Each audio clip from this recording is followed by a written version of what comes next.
Toute sa vie, Charles de Gaulle a entretenu une relation particulière avec Paris et la région parisienne.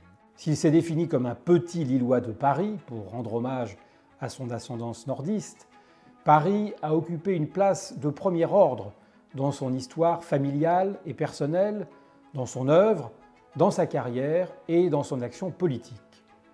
Pour cet homme imprégné d'histoire, Paris, parce qu'il en est la capitale, est associé à la France, à sa grandeur, à ses malheurs aussi. Sa pensée militaire et ses conceptions novatrices avant la Seconde Guerre mondiale se fondent sur sa conviction que la France est à la merci de ses envahisseurs dès que ceux-ci prennent possession de Paris. Il ne se trompera pas, comme on le verra en juin 1940. Son refus de voir Paris sous la botte allemande a compté dans sa résolution de continuer le combat et dans l'appel du 18 juin. L'attitude des Parisiens pendant l'occupation, puis à la Libération, a créé un lien fort.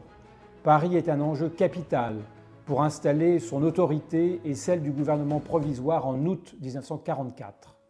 Dans son action politique après la guerre, De Gaulle s'appuie sur Paris et sa région. Il en fait de solides bastions gaullistes. Il a voulu ensuite faire de la région parisienne l'exemple de la modernisation du pays.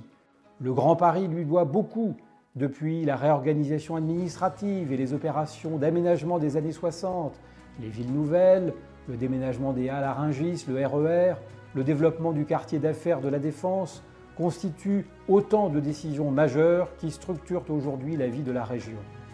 De Gaulle a laissé de nombreux souvenirs à Paris et en Île-de-France, qu'il s'agisse de ses visites, de lieux associés à des événements marquants. Alors que la France et Paris célèbrent le 80e anniversaire des débarquements et de la Libération, ce nouveau livre De Gaulle et Paris vous conte cette relation réciproque, profonde et féconde qui compte dans l'histoire parisienne.